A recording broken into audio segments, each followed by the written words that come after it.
اللہ من الشیطان اللعین الرجیم بسم اللہ الرحمن الرحیم الحمدللہ رب العالمین الصلاة والسلام علی سیدنا و نبینا و طبیب قلوبنا و شفیع ذنوبنا ابی الزہراء محمد المصطفیٰ وعلی اہل بیتہ الطیبین الطاہرین المعصومین اللہ سیما امامنا المنتظر والحجۃ الثانی عشر روحی وارواح العالمین لتراب مقدمہ الفدا اما بعد فقد قال اللہ تبارک و تعالی فی کلامہ المجید و فرقانہ الحمید بسم اللہ الرحمن الرحیم قل جاء الحق و زہق الباطل ان الباطل کان زہوقا۔ اپنے فرقان میں، اپنے بیان میں، اپنے کلام میں، اپنے قرآن میں میرے اللہ نے واضح کیا کہ حق آ گیا، باطل چلا گیا۔ باطل کا کام ہے بھاگنا۔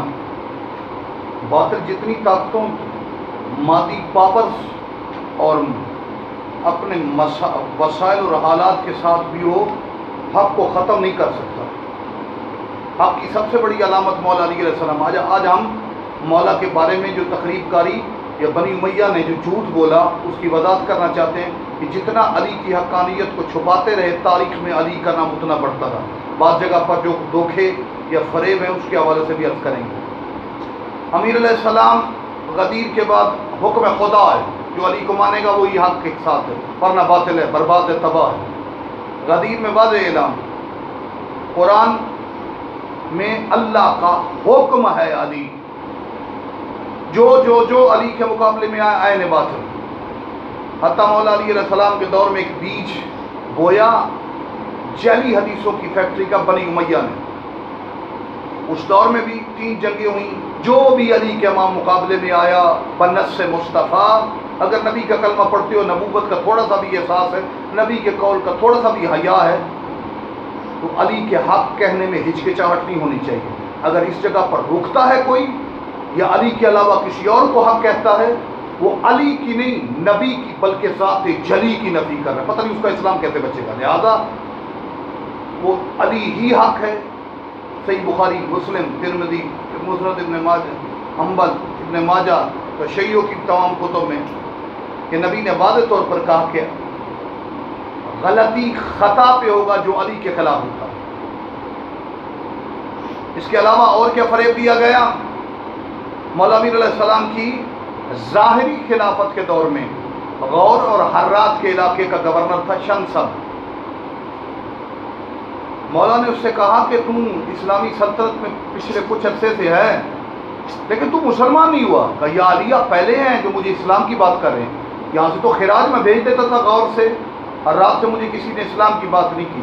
فرمایا میرے پاس آ۔ ہر رات غور سے شنسب جو اس جگہ کا گورنر تھا کوفے آیا اور مولا نے اسے اسلام سکھایا، مومن ہوا۔ علی کو پیسے کی نہیں، تبلیغ اور لوگوں کے اسلام کی فکر تھی۔ اور شنسب مولا علی کے احسانات کی وجہ سے مومن ہو کر دوبارہ غور کی طرف پلٹا۔ اسی دور میں بعد میں جب بنی امیہ کی حکومت آئی، میں آپ کو فراڈ اور دھوکے بتا رہا ہوں، تو شنسب کو شام سے آرڈر دیا گیا کہ نعوذ باللہ علی کو برا بھلا کہو۔ اس نے کہا نہیں، انصاف کرو، میں ایسا نہیں کر سکتا۔ مجھے کسی نے اسلام کی، جس کے صدقے مجھے ایمان اور اسلام ملا ہے، کیا روا ہے میں اس علی کی توہین کروں؟ یہ نہیں ہو سکتا۔ شنسب نے اور اس کے ساتھیوں نے امیر علیہ السلام پر برات کا اعلان نہیں کیا بلکہ ایمان سے دل سے علی کو مانا۔ اسی طرح کا ایک اور فراڈ جیسے ہم پہلے کہہ چکے ہیں، محمد بن قاسم سادات کی دشمنی میں راجہ دار کے قلعہ میں سادات پناہ گزین تھے، ادھر سے ظلم ہوا، یہ سادات کے سندھ میں، وہ ڈرامے بنائے گئے، لڑکی اغوا فلاں ہوا، حالانکہ یہ اور چال تھی۔ اور سندھ میں کی پہلی فتح مولا علی کے دور میں ہے۔ چھوٹی سے چھوٹی کتابوں سے لے کر بڑی سے بڑی کتب میں پڑھو، جیسے معاشرتی علوم میں بھی ہوتا تھا، ہم پڑھتے تھے کہ مولا علی سے پہلے جو فوجیں تیار ہوتی تھی کہتے سندھ نہ جاؤ، کیوں؟ سندھ میں پھل تھوڑے ہیں، چور دلیر ہیں، ڈاکو بہت زیادہ ہیں، زیادہ اسلامی حکومت کو فائدہ نہیں ہوگا، زیادہ لشکر رکھیں تو ضائع ہو جائے گا، تھوڑا لشکر ہوگا تو ڈاکو مار دیں گے۔ علی مولا کے ذہن میں یہ نہیں تھا، لشکر ہو نہ ہو، پھل ملے نہ ملے، مفاد ہو نہ ہو، دین توحید کا تذکرہ پہنچے، رسالت کا، اسلام کا، اس خلوص میں علی کا کوئی ثانی ہے، حقانیت میں بھی اول اور دین کے پھیلانے کے جذبے میں بھی علی کا ساتھی کوئی نہیں ہے۔ اسی لیے مولا علی علیہ السلام کے دور میں مکران، میں تاریخ کے واضح حقائق بتانا چاہتا ہوں، یہ جھوٹ بولا گیا، بنی امیہ نے اس بات کو گھڑ کے الٹ بنایا۔ مکران تربت کا علاقہ، حبکو کا موجودہ علاقہ مولا علی کے دور میں فتح ہوا، اور سندھ کی ابتدائی فتح میں محمد بن قاسم نہیں، قاسم بن محمد، نقیبان کربلا اور دوسری کتب میں نے پڑھا، قاسم بن محمد جو فوج لے کر گیا، اس کے ایک کمانڈر حارث بن مرہ نے سندھ کی ابتدائی فتح کی۔ لہذا برہمن آباد اور دریائے سندھ کے بعد تو محمد بن قاسم کی فتح اور جنگ ملتی ہے، اس سے پہلے جھوٹ ہے، سندھ کی ابتدا محمد بن قاسم کے دور میں نہیں، حارث بن مرہ جو مولا علی کے کمانڈر قاسم بن محمد کا نائب تھا، اس نے آغاز میں سندھ کے ابتدائی بارڈر کے علاقوں کو فتح کیا۔ یہ حقیقت ہے، جتنا چینج کریں محمد بن قاسم کہیں، قاسم بن محمد بنتا ہے حارث بن مرہ کے ذریعے۔ کوہکن کا علاقہ بھی مولا علی کے دور، یعنی اس طرف حالانکہ بہت سخت حالات ہیں، مولا علی کے لیے بڑی مشکلات ہیں، جنگیں ہیں، دارالحکومت کوفہ اور اطراف میں، اس کے باوجود کہ 1% ظاہری مکان نہیں، علی نے سلطنت اسلامیہ کو بلند کیا، اور علی کی مولا کی فتوحات کو چھپانے کے لیے باطل لوگوں نے بنی امیہ یا دوسروں کی طرف مربوط کیا۔ لہذا آپ کے ذہن میں رہے کہ مابرا نہر کے علاقے اور افغانستان کے کچھ علاقے، کوہکن اور سندھ کا ابتدائی علاقہ محمد بن قاسم نے نہیں، قاسم بن محمد جو علی کے جرنیل تھے انہوں نے فتح کیا۔ یہ بات آپ کے ذہن میں ہو۔ جتنے بھی ڈرامے پھیلاتے رہے، جتنا بھی علی کا نام چینج کرتے رہے، لیکن 1400 سال گزر گئے ہیں۔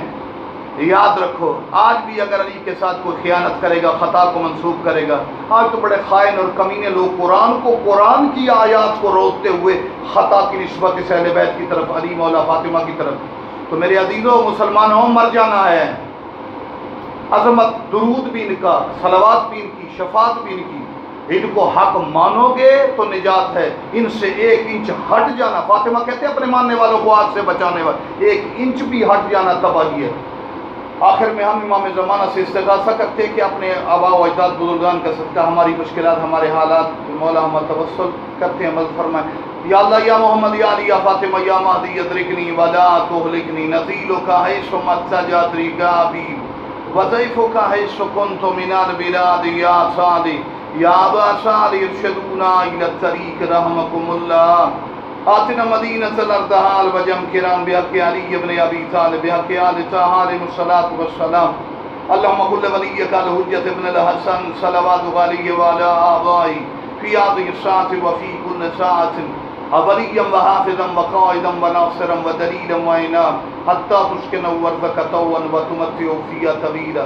اللہم صلی علی محمد وعلی محمد وعجل فرجهم وساہل مخرجهم، اللہم عجل علی ظہور الامام المہدی بحق حجاب الزینب، عجل فی فرج مولانا صاحب الزمان بحق فاطمة الزہرا، اللہم صلی علی محمد وعلی